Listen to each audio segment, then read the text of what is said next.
बिस्मिल्लाहिर्रहमानिर्रहीम। अस्सलाम वालेकुम।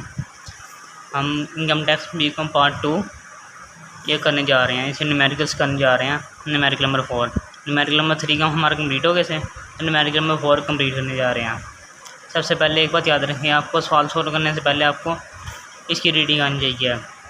अब इसकी रीडिंग करते हैं। Mister Mohammad Adnan is the chief accountant of Blue Star hotel. Mister Mohammad Adnan, इसका टैक्स निकालना है हमने, ठीक हो गया। He has furnished the following particulars of his income for the tax year ended 30 June 2020। ये टैक्स की डेट है 30 जून 2020, ठीक हो गया। आगे आगे रीडिंग, ये असल रीडिंग है हमारी। Basic salary 1 lakh per month. Basic salary होता है, सैलरी में टैक्सेबल जाता है, ठीक हो गया। इन दी पे स्केल 90,000, 5,000, 1,30,000। इसको हम कहते हैं पे स्केल भी कहते हैं, सैलरी स्केल भी कहते हैं, स्टार्टिंग स्केल भी कहते हैं। यानी कि मिसाल के तौर पे आप कोई भी गवर्नमेंट टीचर है ना, उसकी पे गवर्नमेंट जब इसकी सर्विस स्टार्ट होती है उसे एक स्केल देती है कि आपकी इतनी से स्केल से स्टार्ट होगी सैलरी और इतने में आगे ख़त्म होगी। मिसाल के तौर पे अब आप कोई अफसर लग गए हैं, आपकी 90,000 से स्टार्ट हो गया और 5,000 एनुअल इंक्रीमेंट होता है। यानी कि साल बाद कितना इजाफा होगा, 5,000। यानी 1 साल बाद कितने ये आपकी 95,000 हो जाएगी। जैसे 1,30,000 तक पहुँचेगी यानी 95,000, फिर उससे अगले साल 1 लाख होगी, फिर उससे अगले साल 1,05,000। जब 1,30,000 पे पहुँच जाएगी तो आपका स्केल इंक्रीज़ कर दिया जाएगा। इसको कहते हैं पे scale, salary scale, starting scale भी कह सकते हैं इसको, ठीक हो गया। अब आगे आ जाए बोनस। बोनस ये जाता है सैलरी में टैक्सेबल जाता है। ये हमारे रूल्स कंप्लीट हो चुके हैं। रूल्स के बाद अभी हम न्यूमेरिकल्स के ऊपर रूल अप्लाई करने जा रहे हैं। बोनस सैलरी में टैक्सेबल जाता है। बोनस मिसाल के तौर पे अगर आप किसी भी कंपनी में काम कर रहे हैं, कंपनी वाले जो आपको बोनस देते हैं इसको कहते हैं बोनस, जो हमारी कंपनी की तरफ से प्रोवाइड किया जा रहा है।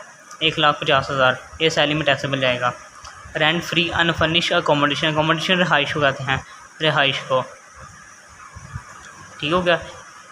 Is provided by the employer. यानी अगर आप किसी पेप्सी कंपनी में काम कर रहे हैं, उसमें जो जितने मुलाजिम होते हैं उसको कंपनीज प्रोवाइड करती हैं कि आपने ये अकोमोडेशन प्रोवाइड करती है, वो जाती है सैलरी में फुली टैक्सेबल जाती है, ठीक हो गया। अगर चौथा पॉइंट, सैलरी ऑफ माली एंड चौकीदार borne by the employer 10,000 per month. यानी मालिक के घर में जो माली और चौकीदार जो काम कर रहे थे उसकी जो सैलरी थी किसने अदा कर दी, एम्प्लॉयर। एम्प्लॉयर कहते हैं मालिक को कहते हैं। 10,000 पर मंथ, 10,000 पे 12, क्योंकि हम जो टैक्स निकाल रहे हैं वो साल का निकाल रहे हैं। अगर पर मंथ निकालते तो फिर 10,000 आता। अगर हम साल का निकालेंगे तो इसको 12 से मल्टीप्लाई कराएंगे, क्योंकि 10,000 पर मंथ है। 1,20,000 सैलरी में टैक्सेबल जाएगा। अगर रेफ्रिजरेटर कहते हैं fridge, provided by employer, cost 85,000 on with depreciation charge by 10% bye the employer. यानी कि मालिक ने आपको फ्रिज की ज़रूरत थी, मालिक ने आपको कंपनी, यानी मालिक की कंपनी एक ही होता है, ठीक हो गया।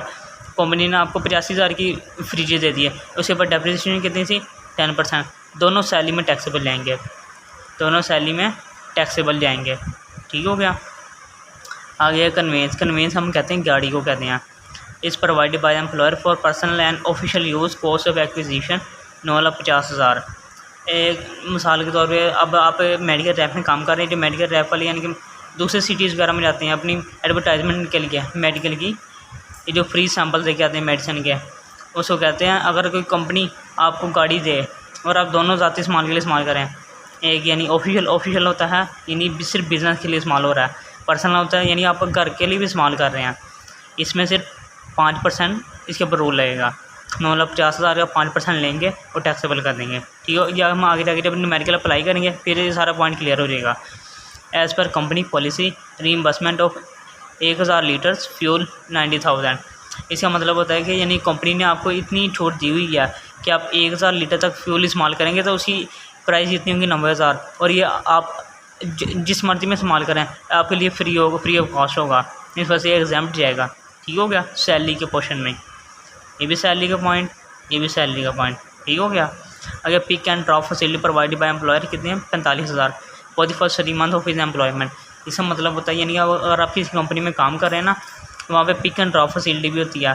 कंपनी कहती है कि आप अगर 3 मंथ के लिए, अगर आपको जॉब करते हुए 3 मंथ हो गया तो आपको पिक एंड ड्रॉप फैसिलिटी बिल्कुल फ्री प्रोवाइड की जाएगी। और उसका कितनी कॉस्ट आएगी, 45,000। और 45,000 कॉस्ट कौन पे करेगा, एक कंपनी पे करेगी। ये भी रहेगा सैलरी में टैक्सेबल। आगे आएगा reimbursement of medical expenditure 35,000 under terms of employment. इसका हम नाम भी चेंज कर सकते हैं विद NTN,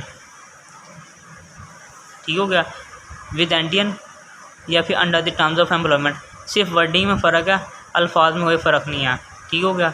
विद NTN का मतलब होता है नेशनल टैक्स नंबर।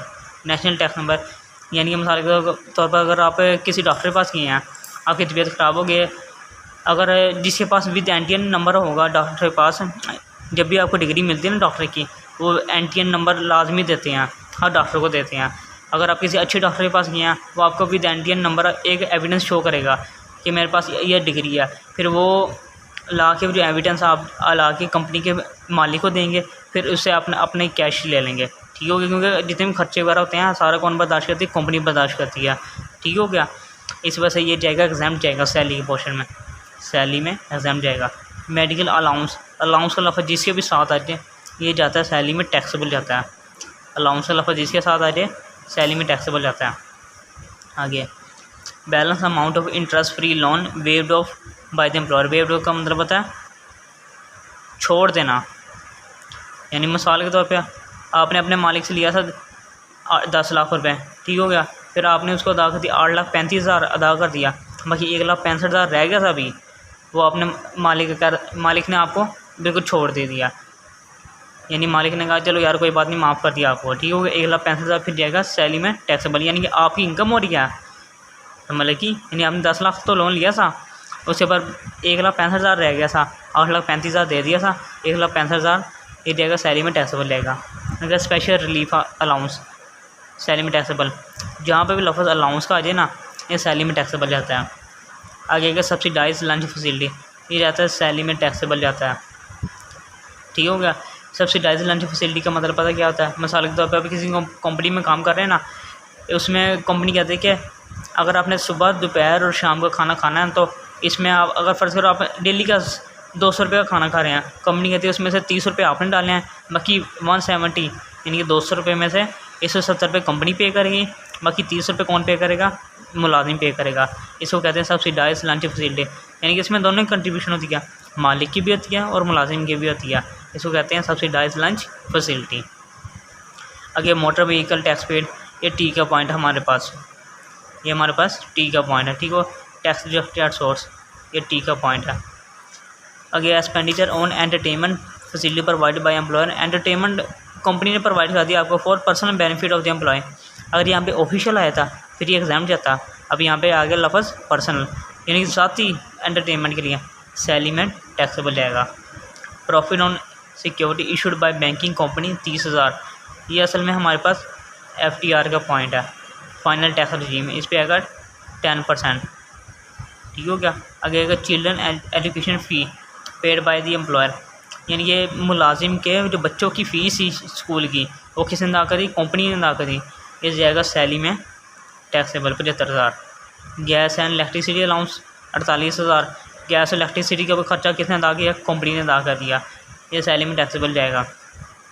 यहाँ पे ये लफ्ज़ चेंज भी कर सकता था, गैस इलेक्ट्रिसिटी की जगह यूटिलिटीज अलाउंस भी लिख सकता था, फिर भी जाएगा सैलरी में टैक्सेबल, यानी वर्डिंग में सिर्फ फ़र्क है। आगे का टर्मिनेशन ख़त्म कर देना, कंपनसेशन ऑफ द मुआवजा receive from previous employer after 30 जून 2019 1,85,000, यानी कि आपका वो जो पिछला मुआवजा था, यानी कि आपकी उम्र 60 साल हो गई, ठीक हो गया, 2019 में आपकी सर्विसेज ख़त्म हो गई थी, फिर लेकिन आपका मुआवजा 30 जून 2019 के बाद मिल रहा है। हम टैक्स कब का निकाल रहे हैं? 30 जून 2020 का, यानी कि 19 और 20 के दरमियान में आ रहा है 1,85,000।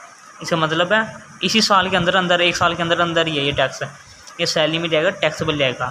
अगर tax deducted short from salary, ये हमारे पास आ गया टी पॉइंट, जैसे ये टी पॉइंट है ये भी टी पॉइंट है, ये आगे जाके इसकी ट्रीटमेंट होगी वो कंप्लीट हो जाएगा, वहाँ पे क्लियर हो जाएगा आपका पॉइंट। अगर कैश लोन लिया था from father to purchase plot 2,80,000, ये जाएगा अदर सोर्सेज में टैक्सेबल जाएगा। इसका मतलब होता है यानी कि आपने प्लॉट ख़रीदने के लिए अपने बाप से कितने पैसे लिए? 2,80,000 एक प्लॉट ख़रीदने के लिए, ठीक होगा। वो लिया किसी सूरत में? कैश की सूरत में लिया। अगर यहाँ पे क्रॉस चेक आया था यानी बैंक आया था, यानी कि इसका मतलब है 3 थर्ड पार्टी इन्वॉल्व हो चुकी है, एक आप है एक आपका वालिद है, तीसरा बैंक, फिर 2,80,000 एग्जाम जाता है अदर सोर्सेज में। अब 2 पार्टी इन्वॉल्व हो रही हैं, सिर्फ एक आप इन्वॉल्व हो रहे हैं, दूसरा आपका वालिद साहब। ठीक हो गया, 2,80,000 इस वजह से टैक्सेबल जाएगा। अगर 2 पार्टी इन्वॉल्व है तो टैक्सेबल, अगर 3 पार्टी इन्वॉल्व है तो एग्जाम जाएगा। ठीक हो गया। अगर free coupon for dinner for employ and his family, यानी कि आपके और आपकी फैमिली के लिए जितना भी खाना वगैरह अगर कंपनी प्रोवाइड करेगी उसे फ्री कूपन 50,000 फ़र्ज़ करो, 50,000 के उसने कूपन दे दिया आपको। कूपन होते जिसमें टोकन वगैरह नहीं होते हैं, उसको कहते हैं कूपन, यानी कूपन दें आप और खाना ले लें, इसको कहते हैं फ्री कूपन। ये सैलरी में टैक्सेबल जाएगा। ये ऐसे सवाल की रीडिंग असल में जो आपको करनी आनी चाहिए। ये देखें, अब इसको सॉल्व करने का तरीका ये है। सबसे पहले ऊपर लिखना पार्टी का name, mister Mohammad Adnan, mister Mohammad Adnan. आगे का टैक्स ईयर, ये हम बनाने जा रहे थे 2020 का। आगे का टैक्स ईयर एंडेड,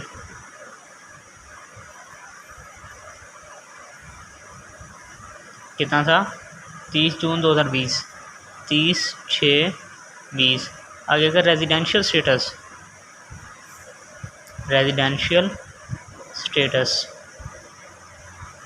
ठीक हो गया। न्यूमेरिकल नंबर कितना है, 4। ठीक हो गया। इसके बाद हमने आगे देना है कंपटीशन ऑफ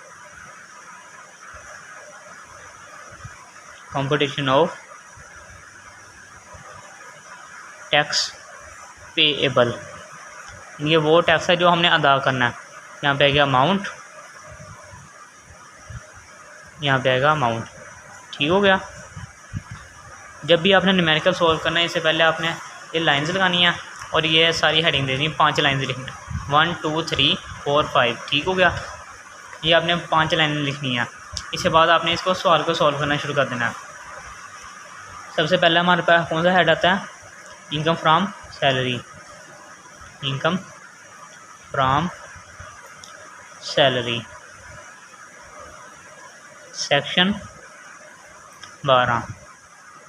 ठीक हो गया, ये लिख लिया। इसके बाद आपने लिखना है जो पे स्केल था, काफ़ी सवाल ऐसे हैं जिसमें पे स्केल नहीं दिया होता तो उसको छोड़ देंगे। ठीक हो गया। अब इसमें पे स्केल दिया होगा, अब इसको पे स्केल को लिखेंगे 90,000, 5,000, 1,30,000। ये देखें, ये आपने पे स्केल लिख लिया। काफ़ी ऐसे सवाल है जिसमें पे स्केल लिख के नहीं देता तो इसको छोड़ देंगे। ठीक हो गया। अब इसमें आ गई सबसे पहले number point, basic salary 1,00,000 per month. यहाँ पे लिखेंगे बेसिक सैलरी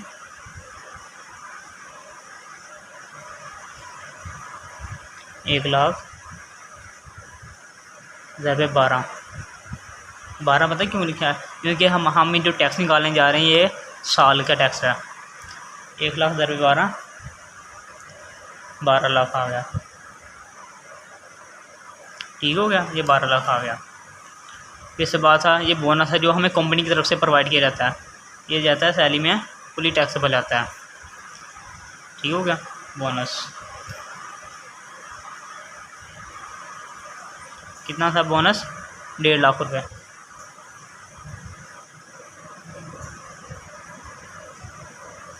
ठीक हो गया। इसके बाद rent of free unfurnished accommodation, ये हमें रिहाइश दी गई थी। यहाँ पे हेडिंग देंगे rent free unfurnished accommodation. Accommodation किसको कहते हैं, रिहाइश को कहते हैं। ठीक हो गया। अब इसके अंदर ना इसने एनिमल रेटिंग वैल्यू दी हुई है। अब इसके ऊपर रूल अप्लाई होगा, इसमें रूल अप्लाई होगा 45% ऑफ MTS और बेसिक सैलरी। अब सवाल में देखेंगे MTS और बेसिक सैलरी है, ये होता है, इसको कहते हैं हम MTS कहते हैं, इसको MTS कहते हैं। ठीक होगा। और इसको 5,000 को कहते हैं एनुअल इंक्रीमेंट, साल में कितना इजाफा होगा आपकी सैलरी में, इसको कहते हैं MTS।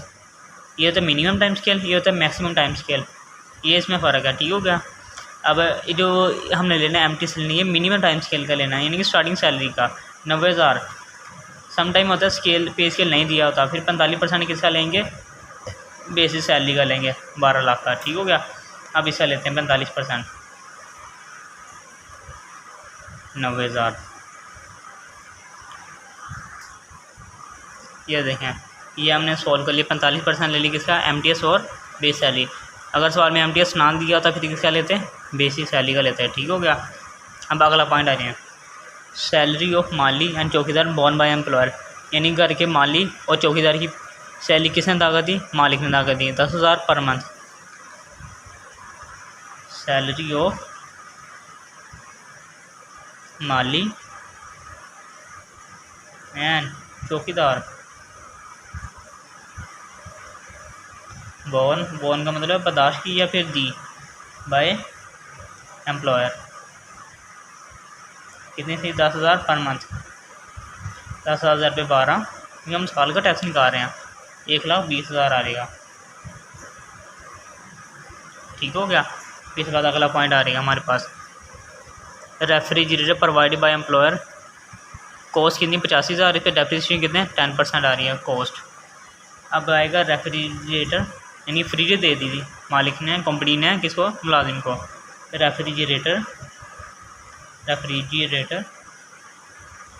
प्रोवाइडेड बाय एम्प्लॉयर,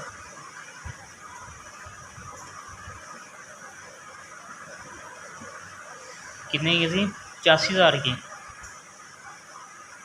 इधर पे 10%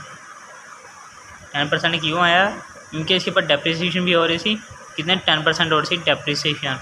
ठीक हो गया। अब इसे 10% डेप्रिसिएशन लेंगे, ये आ गया 8500 आ गया, हमें टैक्सेबल चला गया। एक बात याद रखें, जो आउटर कलम होता है टैक्सेबल होता है, इनर कलम होता है एग्जैम्प्ट का होता है, ये होता है वर्किंग का कलम, इसमें ये सारी वर्किंग का हो रही है। ठीक हो गया। असल अमाउंट यहाँ पे जाती है जिसके ऊपर टैक्स निकलता है। ठीक हो गया। अब अगला पॉइंट आ रहे हैं, कन्वेंस प्रोवाइडेड बाय एम्प्लॉयर और personal and official use, cost of acquisition 9,50,000। Conveyance हम कहते हैं गाड़ी को, कंपनी ने हमें गाड़ी दी, किसके लिए, पर्सनल के इस्तेमाल के लिए भी और ऑफिशियल के लिए भी, इन बिज़नेस के भी, घर के लिए भी इस्तेमाल हो रही है। ठीक है। 9,50,000। अब इस पर लगेगा 5% रूल लगेगा, 9,50,000 कितने परसेंट लेंगे, 5% लेंगे। कन्वेंस प्रोवाइडेड, कंपनी ने प्रोवाइड किया, from company for personal and official use, personal official use के लिए इस्तेमाल हो रही है, कितने, 9,50,000। इसे लेंगे हम 5% ले लेंगे, फिर जब 5% लेंगे हमारे पास जवाब आ जाएगा 47,500। 47,500 जाएगा टैक्सेबल वाले कॉलम में। ठीक हो गया, समझ लगी। इसके बाद आगे आएगा हमारे पास, as per company policy reimbursement of 1000 litres fuel 90,000, यानी कि कंपनी ने कहा 1000 लीटर आप इस्तेमाल करोगे ना, 1000 लीटर तक आपको फुली एग्जाम होगा। उसकी अमाउंट कितनी बनती है, 90,000। 90,000 कौन पे करेगा, कंपनी पे करेगी, यानी कि इसका मतलब है कि 90,000 एग्जाम जाएगा। Reimbursement of fuel policy 1000 litres, ये कितने के से, 90,000 का। ठीक हो गया। ये एग्जाम्प्ट वाले कलम में चला गया। ये इन वाला कलम होता है किसका, एग्जाम्प्ट का कलम होता है, ये टैक्सेबल होता है, ये वर्किंग का कलम होता है। ठीक हो गया। आगे आएगा pick and drop facility provided by employer, कितनी थी, 45,000, ये जाएगा पूरी टैक्सेबल जाएगा। ठीक हो गया। ये आएगा पिक एंड ड्रॉप फैसिलिटी, कितनी थी, 45,000, ये जाएगा किधर, एग्जाम्प्ट वाले कॉलम में। ये होगा क्योंकि कंपनी खर्चा कर रही है, अगर हमारा खर्चा होता फिर टैक्सेबल जाता है। ठीक हो गया, कंपनी खर्चा कर रही है। आगे आ गया reimbursement of medical expenditure under terms of employment या विद एनटीएन, इसमें बस वर्डिंग चेंज की है, लफ्ज़ में कोई फ़र्क नहीं है। विद एंटियल लिख लो या अंडर टर्म्स ऑफ एम्प्लॉयमेंट। अब लिखते हैं रीइंबर्समेंट ऑफ रीइंबर्समेंट का मतलब है रकम वापस मिल जाना। ओह, मेडिकल एक्सपेंडिचर भी लिख सकते हैं under the terms of employment,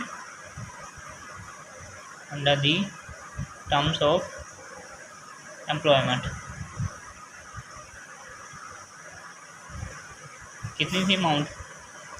35,000। ये जाएगा एग्जाम्प्ट वाले कलम में। मेडिकल अलाउंस आ गया आगे। अलाउंस लफ्ज़ जिसके साथ आ रही है ये टैक्सेबल जाता है। मेडिकल अलाउंस कितना था? मेडिकल अलाउंस 1,25,000 टैक्सेबल जाएगा। ठीक हो गया।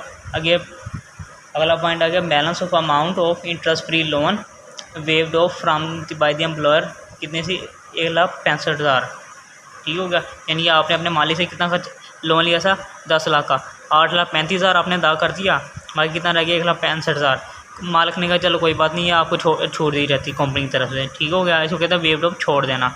1,65,000 मालिक की तरफ से छोड़ दिया गया, पर लेकिन आपकी इनकम हो रही है, इस वजह से सैलरी में जाएगा taxable. Balance of amount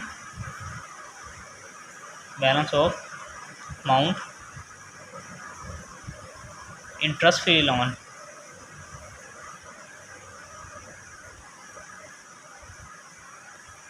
waived of. कितनी थी अमाउंट? 1,65,000। आपकी इनकम हो रही है असल में, ये जाएगा फिर सैलरी में टैक्सेबल जाएगा 1,65,000। ठीक हो गया। अब नेक्स्ट पॉइंट आ गया स्पेशल रिलीफ अलाउंस लफ्ज़ जिसके साथ आ जाए सैलरी में टैक्सेबल जाता है। Special relief allowance 45,000। Special relief allowance ये जाते हैं सैलरी में टैक्सेबल। कितना? 45,000।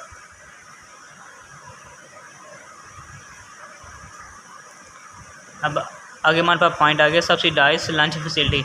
यानी कि इसका मतलब है कुछ कंट्रीब्यूशन मुलाजिम करेगा, कुछ कंट्रीब्यूशन कंपनी करेगी। यानी आपने रोज़ का 100 का खाना खाना है तो फिर इसमें से 70 कंपनी पे करेगी, 30 आपको अदा करने पड़ेंगे। ठीक हो गया। इसको कहते हैं सब्सिडाइज लंच फैसिलिटी। ठीक हो गया। 20,000 एग्जाम्प्ट जाएगा। सब्सिडाइज लंच फैसिलिटी 20,000 एग्जाम्प्ट कर जाएगा। अब इसके आगे चलते हैं नेक्स्ट पेज पे। अब देखें, अब यहाँ पे था मोटर व्हीकल टैक्स पेड। ये टी का पॉइंट है, ये मैं आपको समझा देता हूँ। पहला था salary, property, business, capital gain, other sources minus TD plus AOP. इसको कहते हैं हम फर्स्ट स्टेट।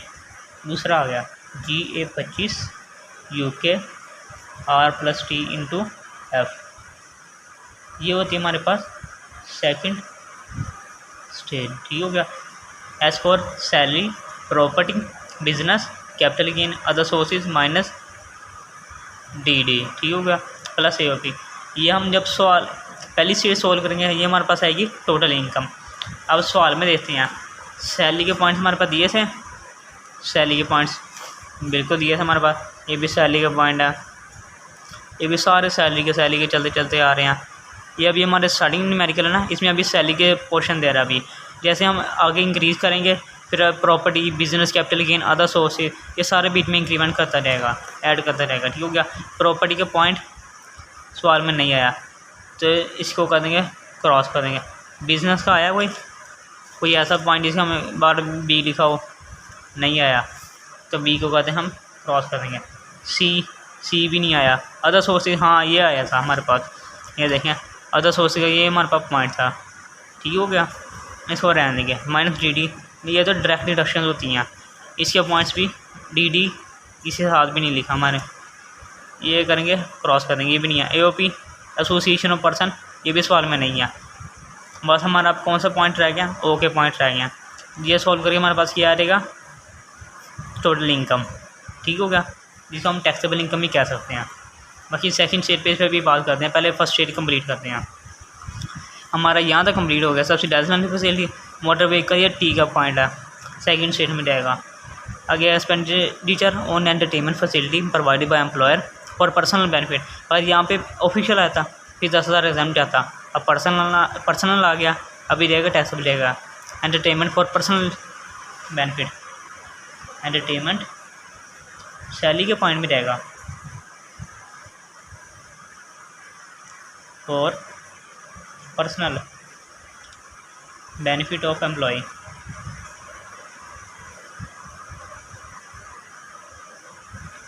ठीक हो गया, ये जाएगा सैलरी में टैक्सेबल आ जाएगा, देखिए 10,000।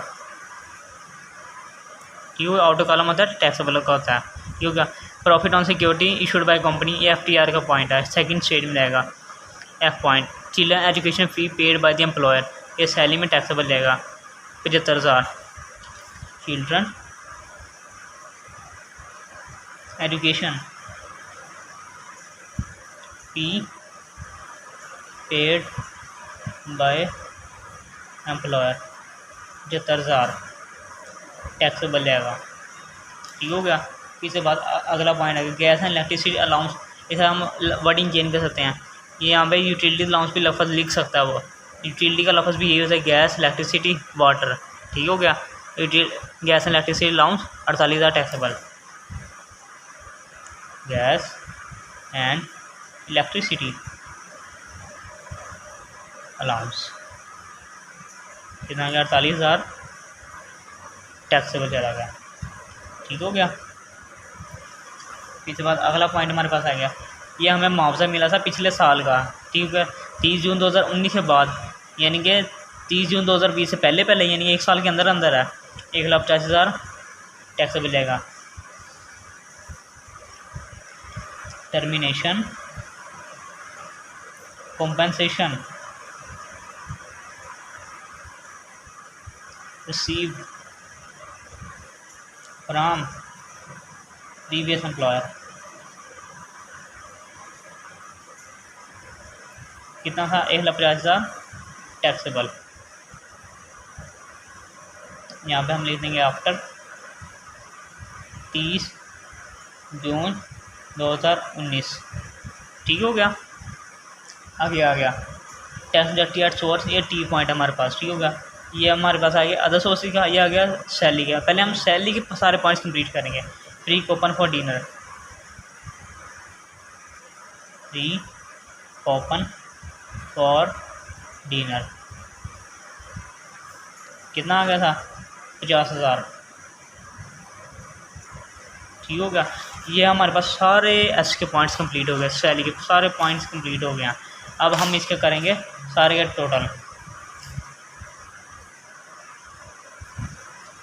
Total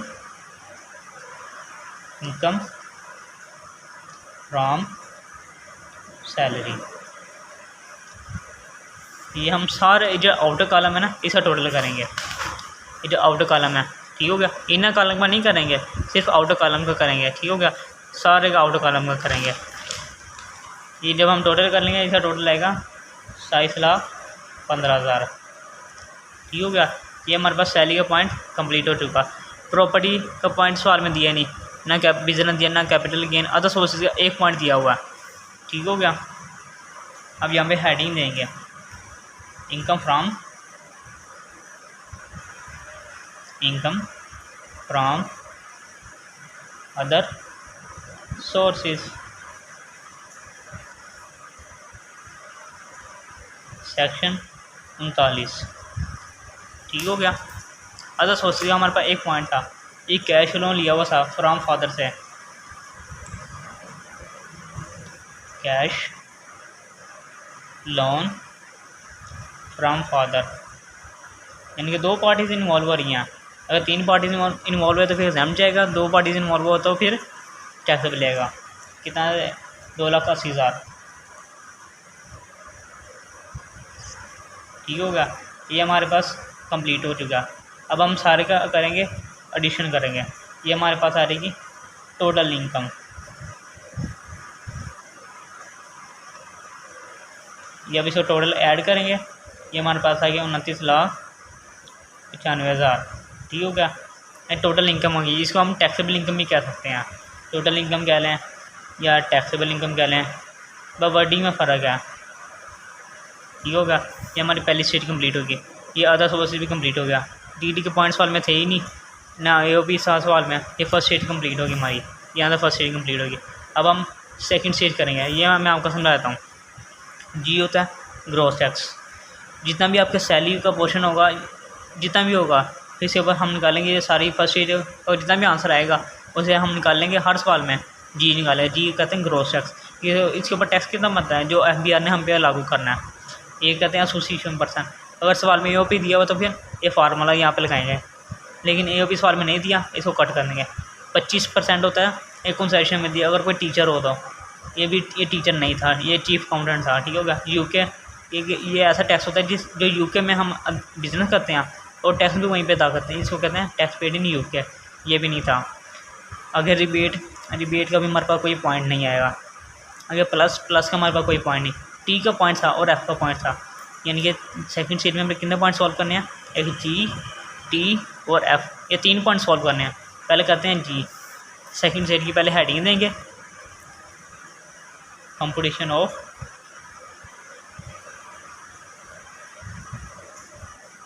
tax liability.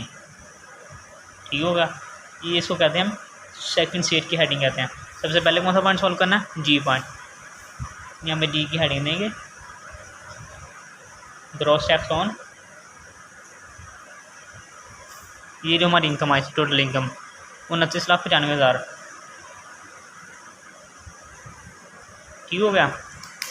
एक बात याद रखें, जब भी टैक्स हो निकालना हो आपने किस में जाना है, स्लैबरी टेबल में। ये थोड़ा सा पीछे आ जाना आपने, स्लैबरी टेबल 389 पेज पे है, इसको कहते हैं स्लैबरी टेबल। हमारी इनकम कितनी थी, 29 लाख। 29 लाख देखते किस में आ रहा है, 6 से 12 लाख नहीं आ रहा इसमें, 12 से 18 लाख नहीं, इसमें भी नहीं, 18 लाख से 25 लाख इसमें भी नहीं आ रहा, 25 लाख से 35 लाख हाँ इसमें आ रहा है। इसके दरमियान में, क्योंकि हमारी इनकम कितनी है, 29 लाख के करीब है, 35 लाख तक गई है। 25 लाख तक कितना, 95,000। बाकी पे कितना percent, 17.5%। Up to 25 lakh. 25 lakh तक कितने परसेंट, ये देखें यहाँ पे था 25 लाख से 35 लाख, इसके अंदर आ रहा है 25 लाख तक कितना आ रहा है हमारे पास, 1,95,000 टैक्स। बाकी पे कितना परसेंट लेंगे, 17.5%। अप टू 25 लाख इसमें निकाल देंगे, कितना आ गया, 1,95,000। ठीक हो गया। अब इसमें से निकालेंगे 29,95,000 माइनस 25 लाख। ठीक होगा। अब इसको निकालेंगे, हमारे पास एक जवाब आएगा, उसको कहेंगे 4,95,000। ठीक हो गया। अब इस पर कितना परसेंट लेना था उसने कहा था, बाकी जो अमाउंट्स रहेगी किसने, इस पर 17%, 17.5 तकसीम 100। इसको जब हम सॉल्व करेंगे कि इसका एक जवाब आएगा, इसका जवाब आएगा 86,625। जब हम इसको टोटल करेंगे, टोटल करके हमारे पास एक जवाब आएगा, उसको लेंगे आउट कारा में ले लेंगे, इसका जवाब आएगा 281,625। ठीक होगा। ये हमारे पास एक जवाब आ गया 281,625। इसको टोटल करके आंसर आएगा हमारे पास। ठीक होगा। ये हमारा आ गया ग्रॉस टैक्स, यानी कि जो हमने सारा सवाल सोल्व किया इसके ऊपर कितना टैक्स बनता है, 2,81,625 रुपये। अब हम जाते हैं आगे। ये सवाल में नहीं था, 25 नहीं था, UK नहीं था, रिबेट भी नहीं था, प्लस नहीं था, T का पॉइंट था। T कहते हैं टैक्स डिडक्टेड एट सोर्स, यानी ऐसा टैक्स जो हम पहले अदा कर चुके होते हैं, फिर इस टैक्स में उसको माइनस कर देंगे। यहाँ पे हेडिंग देते हैं T point, tax deducted at source. ठीक हो गया। यानी ऐसा टैक्स है जो हम पहले अदा कर चुके होते हैं। अब हम इसमें T पॉइंट देखेंगे सवाल में, ये हमारा सवाल है। अब इसमें T पॉइंट देखते हैं, मोटर व्हीकल टैक्स पेड, इनके ऐसा टैक्स जो हम पहले अदा कर चुके थे, मोटर व्हीकल टैक्स पे कितना था 30,000, ठीक हो गया। फिर इसके बाद एक और पॉइंट हमारे पास, tax after source from salary 2,50,000, tax deducted at source from